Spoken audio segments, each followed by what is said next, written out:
പിള്ളേരെല്ലാം എന്താക്കുന്ന ടീച്ചറെ? അതിനൊക്കെ പിള്ളേരില്ലല്ലോ. ഒരു തമാശ. ക്ലാസ്സിന്റെ പിള്ളേർ എന്താക്കും? ആ ക്ലാസ്സിലെ പിള്ളേരെല്ലാം ഉണ്ട്. പിള്ളേർ സമ്മതിക്കില്ല.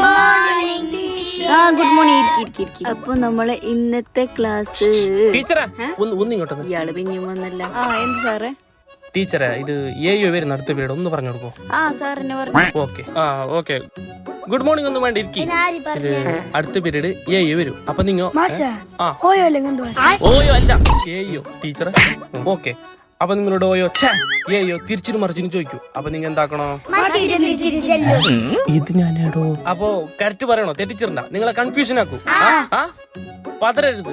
ഓക്കെ ടീച്ചറെ ഞാൻ പിന്നെ വരാം. അപ്പൊ ഏയോ വന്നിട്ട് ചോദിക്കുന്നതിനുള്ള കറക്റ്റ് ഉത്തരം പറയണം.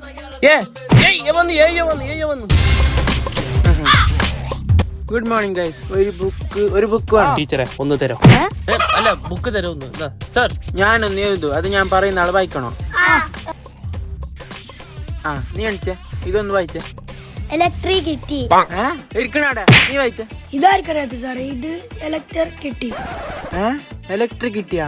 എന്ത് ടീച്ചറെ പുള്ളറെല്ലാം ഇങ്ങനെ ഇലക്ട്രിസിറ്റി എന്ന് പറയുന്നു? പിള്ളേരല്ലേ സാറേ, അവർക്ക് അതിനുള്ള കപ്പാക്കിറ്റി എല്ലാം ഉണ്ടാവും. നമ്മളത് നോക്കി നടത്തണ്ടേ?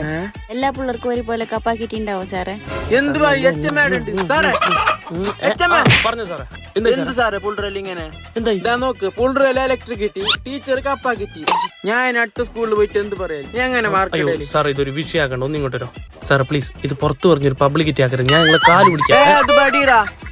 ഇത് ആ പ്ലീസ് സാറേ. അറിയാണ്ട് പിള്ളേർക്ക് പറ്റിയത്. പിള്ളേർക്കെല്ലാം അങ്ക് പറ്റിയത്. ഈ പിള്ളേരുടെ കാര്യത്തിൽ ഇങ്ങനെ ആക്കിക്കില്ലാവോ?